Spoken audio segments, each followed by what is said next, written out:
He stood alone beneath the weight of alien suns, their heat merciless, their light sharp like knives through the thin violet air, and the ship landed like a wound opening on the ground, metal sighing tired and cruel, and when the hatch unsealed with a hiss colder than hatred they threw her out like broken cargo, her small body limp, her hair a spill of silver dust, her skin cracked, her breathing shallow, a dying thing meant for mockery, meant for him.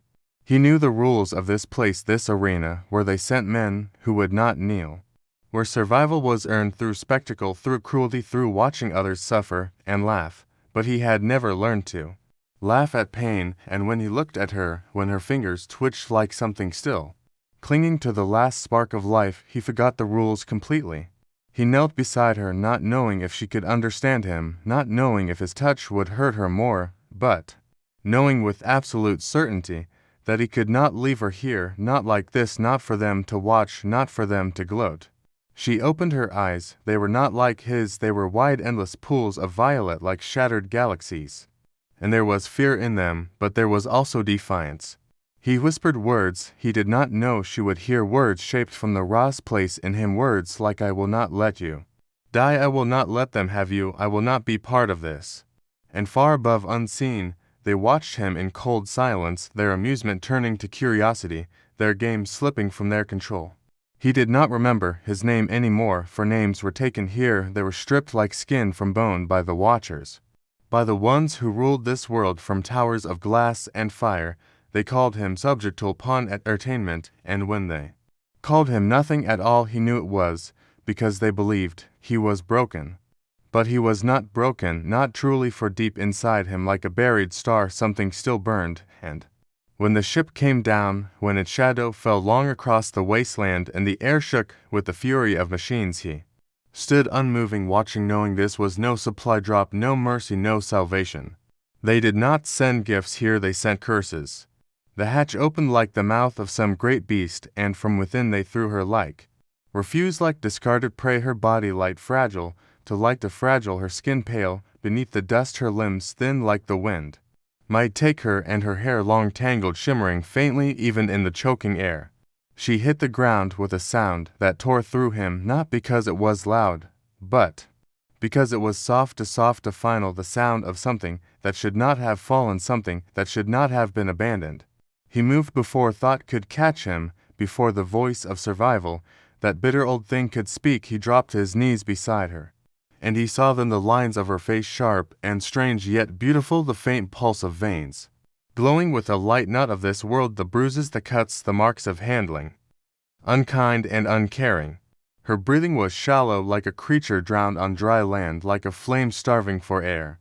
He did not know her language, he did not know her name, but he knew this: if he left her here, she would die. If he let them watch, they would win.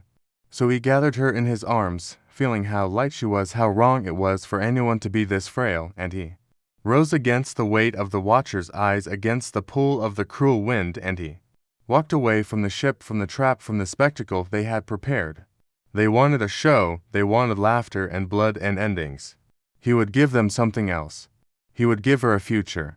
The world around him was dust and metal and broken stone, a dead place, carved hollow by the hands of those who ruled above, who never touched the ground, never felt the cold bite of wind that carried the ash of forgotten cities and forgotten names. But he walked through it, holding her close, holding her weightless body against his chest, feeling the faintest thread of her breath against his throat, knowing every step was watched, knowing every step defied them.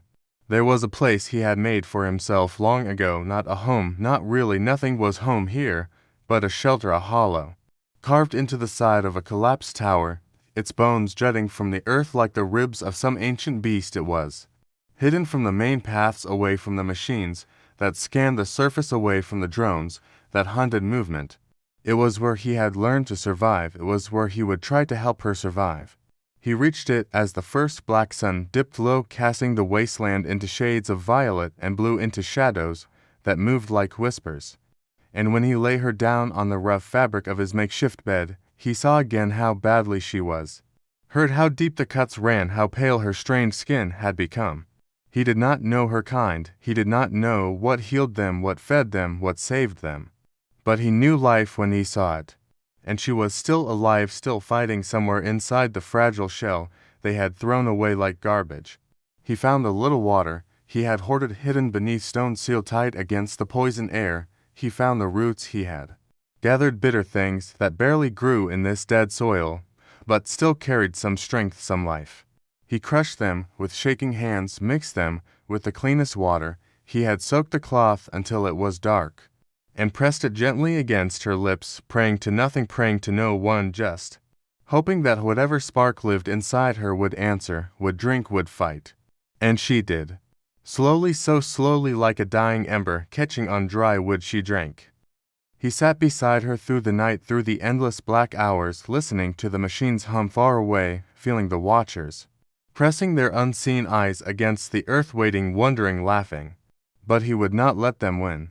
He whispered to her words, without meaning, but full of promise, full of defiance, full of quiet burning hope.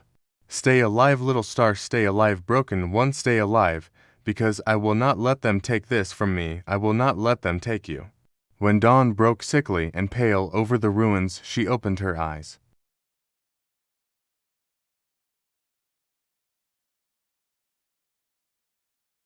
Full of ancient sorrow and ancient strength, full of questions, full of pain, full of life. And he knew this was only the beginning.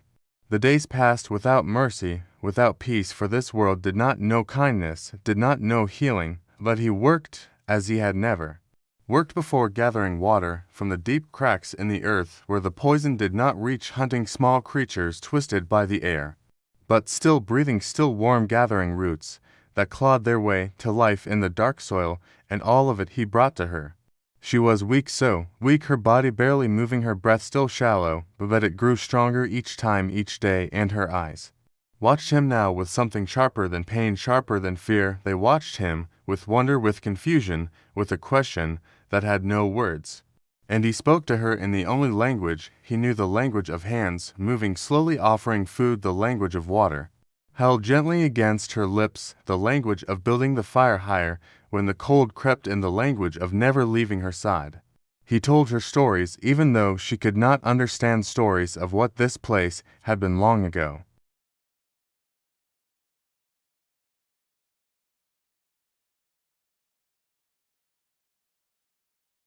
But he also told her that he did not forget, he did not surrender, and he would not let her go. One night beneath a broken sky, a sky filled with moons like bruises and stars that flickered weakly behind the drifting clouds, she made a sound. It was small, barely more than breath, barely more than wind against stone, but it was a sound, it was her voice. And it reached him like a blade cutting through the darkness, like light breaking through the cracks in his heart. He turned to her, and she looked at him, her silver hair tangled across her face, her eyes reflecting the pale firelight, and He did not know the word, but he knew what it was. It was his name, or the closest thing she could give him. He touched his chest with one hand and said his name slowly, quietly, as if speaking it for the first time after years of silence. She listened, her lips shaping the sound, her voice rough and raw but determined. Then she touched her own chest and spoke another word, soft and unfamiliar but clear. Her name was like nothing he had ever heard, like music made of starlight and sorrow and hope. He repeated it clumsily, feeling the weight of it, the beauty of it, and she smiled faintly, tiredly, but truly. That night he sat beside her as she slept, her breathing deeper, now her body warmer, her life stronger. And he whispered her name into the empty world again and again, as if saying it could protect her, could bind her to life, could promise her a future. And somewhere far above, the watchers grew restless, their game was changing, their amusement twisting into something colder, something uncertain. Because he had given the broken, dying alien girl more than food, more than water, more than safety. He had given her a name, and names were power. Names were life. Names were the beginning of everything. The days grew longer, or perhaps he only felt them more deeply now, for every hour was filled with motion, with purpose, with quiet, desperate hope that clung to him like a second skin.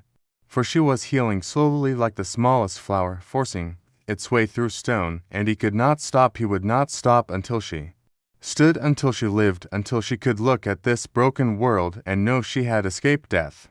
He showed her how to move again, first sitting, then leaning, then Standing though her legs shook like branches in the storm, though her arms trembled, though her face twisted with pain, she did not give up. She never gave up, and he saw in the fire that burned inside her the will to survive, the will to rise. He guided her hands to the water, taught her how to drink without help, showed her how to eat, how to take the bitter roots and chew them slowly, how to swallow even when the taste was sharp and wrong. He watched as the light returned to her eyes little by little, day by day, and in the quiet hours when the wind screamed through the empty bones of the city, he whispered to her. He told her of the stars beyond this place, of other worlds, of green fields, of blue skies, of waters so deep and clear you could see forever. And though she could not answer, he saw the way her gaze would turn upward, the way her lips would part, as if she could almost remember. She began to mimic his words, strange and soft, her voice shaped differently, her tongue unfamiliar with his speech, but determined to learn, and when he said the word home, she repeated it again and again, as if tasting its meaning, as if holding it inside herself like a fragile flame. But survival was not safety, not here, not in this forgotten corner of the universe where nothing was ever left alone for long. The watchers were restless, he could feel them like shadows at the edge of sight, like a cold wind that touched the back of his neck, their patience thinning, their hunger rising, for they had given him the dying girl as a joke, as a test, as a show, but he had ruined their game, and now they would move against him. The drones came first, small black things with metal wings that hummed like angry insects, scanning for movement, for weakness, for targets, and he knew their coming meant worse would follow. He looked at her, then truly looked at her, at the scars that marked her arms, at the thinness of her frame, at the way her hands still trembled when she stood too long, but also at her eyes, wide and bright and unyielding, and he knew what he must do. They could not stay here, not anymore. This shelter had given them time, it had given them life, but it could not give them freedom.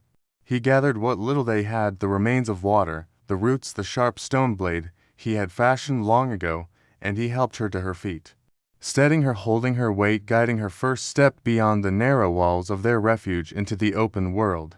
The wind met them harsh and bitter, but he did not flinch, and neither did she. Together they began to walk, not just to survive, but to escape, to fight, to reach something beyond this place, beyond the games, beyond the watchers, something that might be called a future. The world beyond the shelter was vast and empty, filled with ruins that stretched like bones across the dead earth, towers split and fallen bridges that led nowhere, streets buried beneath layers of dust and ash. But he walked and she followed, leaning on him, her breath still shallow, her steps still weak, but growing stronger with every hour. They moved beneath skies that shifted color with every sunless dawn, beneath stars that burned cold and sharp, watching from above like ancient eyes that remembered things lost to time. He spoke to her, every step telling her of the places he dreamed, of the mountains he had never seen, the oceans he had only heard of in stories told by dying men around forgotten fires. She listened, always listened, and though her voice was quiet, still broken, she began to answer, began to shape words that were neither his nor hers, but theirs, a language born of survival, born of hope. And when the drones came again, silent as death, fast as hunger, he was ready. He threw stones sharp and fast, he led her through collapsed tunnels, through water channels long dry, through shadows that twisted and bent beneath the broken light, and they escaped again and again, because they moved together, because they refused to be caught. They found places where life clung stubbornly to the world, green things hidden beneath shattered walls, tiny flowers blooming in the cracks of forgotten streets, and she would pause to touch them, her fingers gentle, her eyes wide as if memorizing them, carrying them within her heart. But he knew the watchers were growing angry, their game was slipping from their control. They had sent the girl to him as a mockery, as a punishment, but he had turned their cruelty into defiance, into love, into something they could not understand, and that made them dangerous.